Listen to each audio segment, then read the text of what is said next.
Hi everyone, my name is Robert Belson and I'm a network architect here at bloXroute and a graduate student at Northwestern University. Today, we're going to talk about the role of miners in blockchains.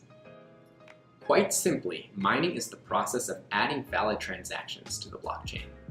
What constitutes a valid transaction depends on the consensus protocol used. The consensus protocol sets key parameters such as the block size and how often a new block is added to the chain, otherwise known as the block interval time. In Bitcoin, blocks are 1 megabyte, but in Bitcoin Cash, for example, blocks can be as big as 32 megabytes. The block interval time, on the other hand, is set to roughly 10 minutes in both Bitcoin and Bitcoin Cash. Miners race to build blocks from transactions and solve a cryptographic puzzle whose solution can only be found through brute force.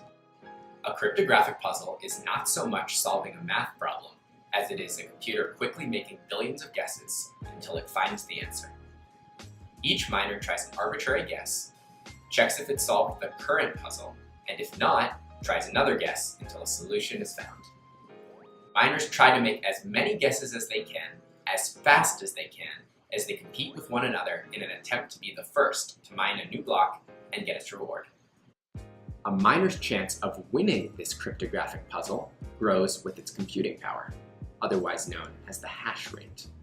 When a miner wins this rate, it sends the block to its peers, who validate and send on to its peers until the whole system hears of this block.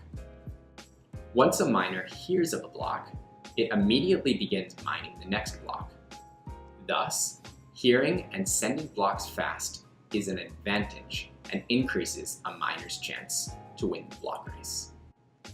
Overall, miners participate in proof of work because they're rewarded in two key ways. First, via the Coinbase, and second, via mining fees. The Coinbase is a guaranteed and fixed reward in the blockchain's native cryptocurrency. Meanwhile, mining fees are optional rewards paid to users as an incentive to miners to include their transaction in the next block's limited space. In the future, however, mining fees will become increasingly more important because the Coinbase is set to eventually become zero.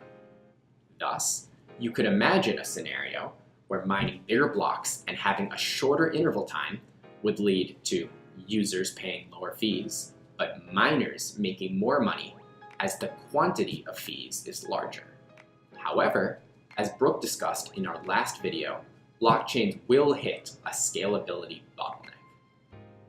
To recap, miners do the hard work of validating and adding transactions to the blockchain. They then get rewarded for doing so through both the Coinbase and mining fees. Their chances of winning are precisely determined by the amount of hash power they use to solve the cryptographic puzzle. However, it's important to remember that being a miner is no simple feat. In an open system, miners are everywhere in the world, and they can come on and offline as they please. Thus, miners need to figure out how to connect to other miners through this messy and unorganized peer-to-peer network. Lastly, in today's current environment, costs are rising while revenues are declining. Nonetheless, miners will continue to play an important role for blockchains. That's all for today, everyone. You can find out more about mining and how bloXroute benefits miners on our Medium page. Thanks so much for watching, and be sure to like, subscribe, check out previous videos like this one, and stay tuned for future videos. Thank you.